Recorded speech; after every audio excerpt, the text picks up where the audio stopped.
বন্ধুরা আজ তোমাদের জন্য আছে একেবারে নতুন এক্সক্লুসিভ আপডেট। কেকেআর নতুন অধিনায়ক ঘোষণা করেছে, নতুন জার্সিও তারা লঞ্চ করে ফেলেছে। কিন্তু আসল প্রশ্ন, কেকেআর কি এবার চ্যাম্পিয়ন হতে পারবে? আর হ্যাঁ, যদি তুমি কেকেআর ফ্যান হও অবশ্যই ভিডিওটা একদম মিস করো না এবং ভিডিও শেষে একটা অবশ্যই কমেন্ট করে দেবে আমি কেকেআর। বন্ধুরা এবার কেকেআর এর অধিনায়ক হচ্ছেন অজিঙ্ক্য রাহানে এবং তার যে ভাইস ক্যাপ্টেন তা হচ্ছে ভেঙ্কটেশ আয়ার। এর ফলে টিম কম্বিনেশন আগের থেকে একটু বদলেছে। সম্ভাব্য প্লেইং 11-এর দিকে আমরা যদি নজর রাখি তাহলে কেকেআর এর প্লেইং 11-এ প্রথমে আসবে সুনীল নারায়ণ এবং রহমানুল্লাহ গুরবাজ অথবা কুইন্টন ডিকক, তবে গুরবাজের আসার চান্স সব থেকে বেশি। এরপর যদি আমরা মিডিল অর্ডারের কথা বলি তাহলে এখানে 3 নম্বরে থাকবে ক্যাপ্টেন নিজে অর্থাৎ অজিঙ্ক্য রাহানে, তার অভিজ্ঞতা রয়েছে 3-4 নম্বরে খেলার। এবং 4 নম্বরে থাকবে ভেঙ্কটেশ আয়ার, বড় বড় শট খেলতে পারবে।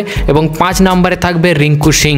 এরপর যদি আমরা ফিনিশার অথবা অলরাউন্ডারের দিকে দেখি তাহলে 6 নম্বরে থাকবে আন্দ্রে রাসেল এবং 7 নম্বরে থাকবে রমনদীপ সিং, ফিনিশিং টাচ দেওয়ার জন্য এরা। এবং বোলিং লাইন আপের যদি আমরা কথা বলি তাহলে হর্ষিত রানা থাকবে 8 নম্বরে। তারপরে হর্ষিত রানা এখন ভালো ব্যাটিংও করছেন, তাই 8 নম্বরে হর্ষিত রানাই থাকবে। তারপরে 9 নম্বরে স্পেন্সার জনসন, তারপরে থাকবে বৈভব অরোরা এবং তারপরে 11তে থাকবে বরুণ চক্রবর্তী। এরপর আমরা যদি আইপিএল এর নতুন নিয়ম দেখি তাহলে ইম্প্যাক্ট প্লেয়ার হিসাবে একটা অপশন থাকছে। এবার কেকেআর দলে কোন প্লেয়ারটাকে কখন দরকার হবে সেটা ইম্প্যাক্ট প্লেয়ার হিসাবে তারা তখন ঠিক করবে। তবে ইম্প্যাক্ট প্লেয়ার হিসাবে এই 4 জনকেই কেকেআর ম্যানেজমেন্ট বেছে নেবে। প্রথমে হচ্ছে অঙ্কৃশ রঘুবংশী, তারপর হচ্ছে বোলিং এর ক্ষেত্রে উমরান মালিক অথবা মায়াঙ্ক মার্কান্ডে এবং অনুকূল রায়ও অলরাউন্ডার হিসাবে অপশন থেকে যাচ্ছে। বন্ধুরা আমার মতে এই ছিল কেকেআর এর সেরা প্লেইং 11। আর কি মনে হয় দলে কি কিছু আর পরিবর্তন করার দরকার আছে? তোমার সেরা প্লেইং 11 তুমি অবশ্যই কমেন্টে জানিও। আজকের ভিডিওতে এতটাই, তখনের জন্য ভালো থাকবেন, সুস্থ থাকবেন, ধন্যবাদ।